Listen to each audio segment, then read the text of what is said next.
சமையல் சாதம் காய்கறிகளும் பிரமாதம் அந்த கௌரவ பிரசாதம் இதுவே எனக்கு போதும்.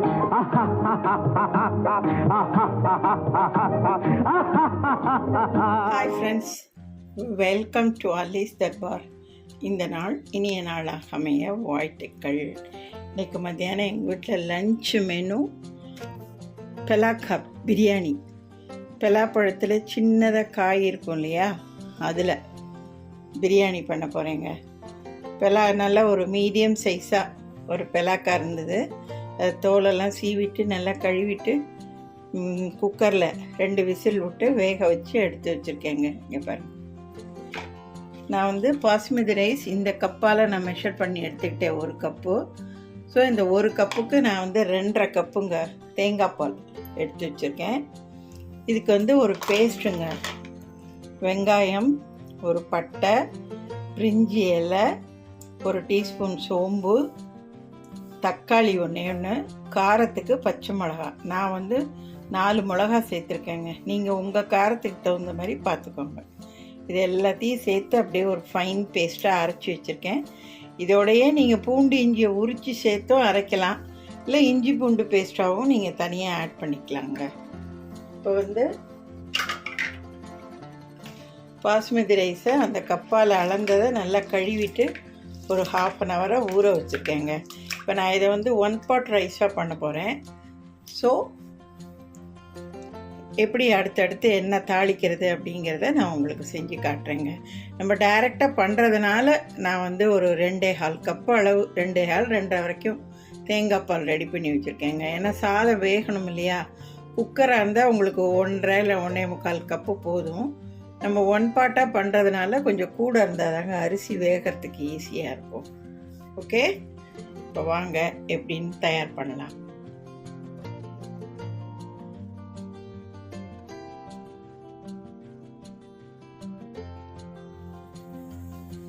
இப்போ இந்த பேஸ்ட் ஒரு 10 வெங்காயம், சின்ன வெங்காயம், ஒரு மீடியம் சைஸ் பெரிய வெங்காயம், அதோட பச்சை மிளகாய், பட்டை, ஒரே ஒரு கிராம்பு, ஒரு பிரிஞ்சி இலை, ஒரு ஏலக்காய், ஒரே ஒரு தக்காளி, மீடியம் சைஸ் தக்காளி.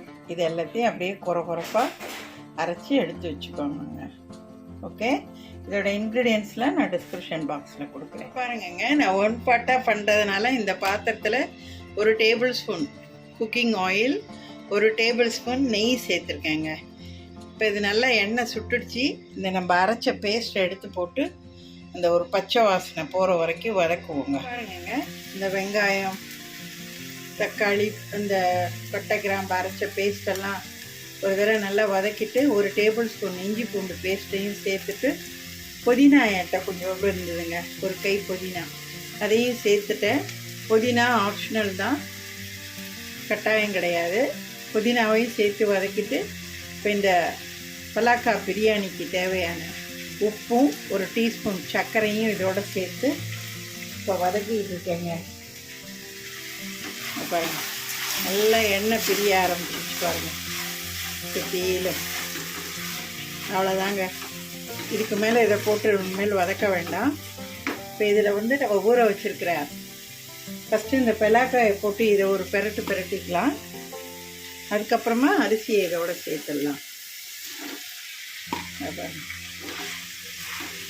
அப்படியே சாப்பிடும்போதுங்க மட்டன் இது மாதிரியே இருக்குங்க, பிரியாணி மாதிரியே சூப்பராக செம்மையாக இருக்குங்க. நல்லா நீங்கள் ஒரு தடவை செஞ்சு பாருங்களேன், பிரமாதமாக இருக்கும் நல்லா. இப்போ நான் இதை அரிசியும் சேர்த்து வதக்கிட்டு இந்த அளந்து வச்சுருக்கிற தேங்காய் பாலை ஊற்றிட்டு டேஸ்ட் பண்ணி பார்த்துக்கோங்க. நல்லா மீடியம் ஃப்ளேமில் வச்சு ஒரு 20 minutesல ஆஃப் பண்ணிடுங்க. நான் காட்டுறேன் எப்படின்னு. குக்கராக தான் 2 விசில், 1.5 கப்பு தண்ணி ஆர் தேங்காய் பால் ஏதாவது ஒன்று சூஸ் பண்ணிக்கோங்க. இப்போ பாருங்கங்க, எல்லாம் சேர்த்துட்டேன். டேஸ்ட் பண்ணியும் பார்த்துட்டோம், எல்லாம் கரெக்டாக இருக்குது. அப்படியே மூடியை போட்டு மூடி ஒரு 20 நிமிஷங்க மீடியம் ஃப்ளேமில் வச்சு அப்படியே வேக வச்சு எடுத்துருங்க. நான் வெந்ததும் காட்டுறேங்க எப்படி இருக்குன்னுட்டு. ஓகே, இது காரம் வெறும் பச்சை மிளகா மட்டும்தாங்க, வேறு எதுவும் கிடையாது. அதனால் பிரியாணி பார்த்திங்கன்னா கலரெல்லாம் இருக்காது, கிட்டத்தட்ட அந்த பலாக்கா கலரில் தான் இருக்கும். அதோட அந்த தன்மை இந்த பிரியாணியில் இறங்கி.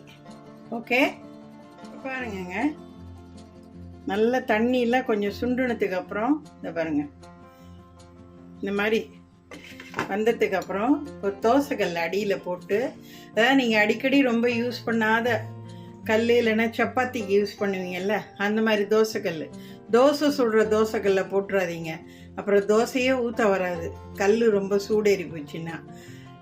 நீங்கள் ரொம்ப ரேராக யூஸ் பண்ணுற தோசைக்கல், அது இந்த மாதிரி இரும்பு கல், அந்த மாதிரி கல் இருந்ததுன்னா ஃபஸ்ட்டு அந்த கல்லை நல்லா கழுவிட்டு சுத்தம் பண்ணிவிட்டு ஃபஸ்ட்டு அடுப்பில் வச்சு கல்லை நல்லா முதல்ல ஹீட் பண்ணிவிட்டு அதுக்கப்புறமா இந்த மாதிரி பாத்திரத்தை வச்சு நல்லா அடுப்பை சுத்தமாக தீயை குறைச்சிடுங்க. இந்த கல் சூட்லேயே இந்த உள்ளுக்குள்ளே இருக்கிற இந்த பிரியாணி நல்லா தம் ஆகிடுங்க.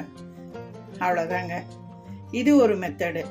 இந்த மாதிரி நீங்கள் பண்ணும்போது அடியில் காந்தி போகாமல், இதெல்லாம் வீணாகாமல், அப்படியே கடைசி கரண்டி வரைக்கும் உங்களுக்கு இந்த பிரியாணி நல்லா சூப்பராக ஜம்முன்னு வருங்க. நான் இது ஃபைனலாக உங்களுக்கு எல்லாம் ரெடியானது நான் காட்டுறேன் நான். ஸோ இந்த மாதிரியும் செய்யுங்க, இன்னும் சீக்கிரம் இருக்கும், நல்லாவும் வேகும், டேஸ்டாகவும் இருக்கும். ஓகே, ஒரு தடவை நடுப்படை திறந்து பார்த்துக்கோங்க, கரண்டிலாம் போட்டு கிண்டுன்னு கிண்டாதீங்க, அரிசிலாம் உடஞ்சிரும். ஓகே, பார்த்துக்கோங்க. ஹாய் ஃப்ரெண்ட்ஸ், இப்போ பாருங்கள், நல்லா சூப்பராக பெலாக்காய் பிரியாணி நல்லா வந்துருச்சுங்க, அருமையாக. அப்பா செம்ம டேஸ்ட்டாக இருக்குங்க, நல்லா சாப்பிட்றதுக்கு அட்டகாசமாக. நான் ஏற்கனவே தட்டில் கொஞ்சம் எடுத்து போட்டு ஆற வச்சு பாருங்க பெலாக்காய்.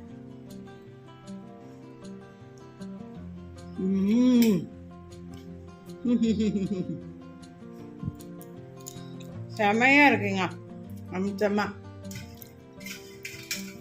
இந்த பாருங்க, தொட்டுக்க தக்காளி கிரேவி. இந்த பிரியாணிக்கும் இந்த தக்காளி கிரேவிக்கும் அன்பிலீவபிள் டேஸ்ட்டுங்க. இப்போ இந்த மாதிரி நான் சும்மா சிம்பிளாக பண்ணியிருக்கேன் தக்காளி தொக்கு.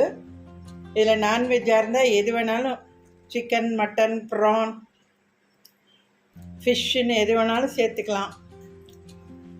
வெஜ்ஜாக இருந்தால் பன்னீர், மஷ்ரூம், உருளைக்கிழங்கு, பட்டாணி, இந்த மாதிரி எது வேணாலும் நம்ம சேர்த்து செய்யலாங்க. நான் ரொம்ப ரொம்ப ஜுஜூபியாக சிம்பிளாக வெறும் வெங்காயம், தக்காளி, காரத்துக்கு காஷ்மீரி சில்லி, வெறும் மிளகாத்தூள், மல்லித்தூள், அவ்வளோதாங்க நான் சேர்த்துருக்கேன். நான் இதோட இன்க்ரீடியன்ஸை டிஸ்கிரிப்ஷன் பாக்ஸில் கொடுத்துட்றேன். வெங்காயத்தை பொடியாக நறுக்கி எண்ணெயை ஊற்றி வெங்காயம் நல்லா வதங்கினதும், ஒரு டீஸ்பூன் இஞ்சி பூண்டு பேஸ்ட்டை போட்டு அது வதங்கினதும் தக்காளியும் சேர்த்து நல்லா வதக்கிட்டு, இந்த தக்காளி தொக்குக்கு தேவையான உப்பும் சர்க்கரையும் சேர்த்து நல்லா வதக்கிட்டு ஒரு டம்ளர் தண்ணியை ஊற்றி லோ ஃப்ளேமில் வச்சு நல்லா மூடி வேகட்டும். இந்த வெங்காயம் தக்காளியெலாம் நல்லா வெந்து ஒரு மாதிரி ஸ்மாஷ் ஆனதுக்கப்புறம் 1 டீஸ்பூன் மிளகாத்தூள், 1 டீஸ்பூன் காஷ்மீரி சில்லித்தூள், 1 டீஸ்பூன் மல்லித்தூள், 1 டீஸ்பூன் மஞ்சத்தூள், அவ்வளோதாங்க. நீங்கள் கரம் மசாலா டேஸ்ட் உங்களுக்கு பிடிக்குன்னா கரம் மசாலாவும் ஒரு டீஸ்பூன் சேர்த்துக்கோங்க. சேர்த்து அப்படியே நல்லா வதக்கி இந்த மாதிரி எண்ணெய் பிரிஞ்சு தொக்கா வர சமயத்தில் அப்படியே ஆஃப் பண்ணி லைட்டாக ஒரு அரை மூடி லைம் ஜூஸ் சேர்த்து விட்ருங்க. கொத்தமல்லி கார்னிஷ் பண்ணிடுங்க. ஓகே, என்னங்க, நல்ல சூப்பரான அருமையான அட்டகாசமான ஒரு வீக்கெண்டு லஞ்ச் மெனுங்க. திங்க திகட்டாத ஒரு லஞ்ச் மெனுங்க. உங்களுக்கும் இது பிடிச்சிருக்கும்னு நினைக்கிறேன், நீங்களும் இதை விரும்புவீங்கன்னு நினைக்கிறேன். என்னோடய சேனலை சப்ஸ்கிரைப் பண்ணி பாருங்கள். சப்ஸ்கிரைப் பண்ணாமலேயே நிறைய பேர் பார்க்குறீங்க, தயவு செஞ்சு சப்ஸ்கிரைப் பண்ணி பாருங்கள், எனக்கு நல்லா சப்போர்ட் பண்ணுங்க. ப்ளேலிஸ்ட்டை செக் பண்ணுங்கள், நிறைய அப்லோட் பண்ணியிருக்கேன். உங்களுக்கு பிடிச்சமான ரெசிபியை செஞ்சு சாப்பிட்டு பார்த்து உங்கள் ஃபீட்பேக்கை சேனலில் கமெண்ட்டில் போஸ்ட் பண்ணுங்க. தேங்க்யூங்க. Have it. Emmy. See you next. Bye-bye.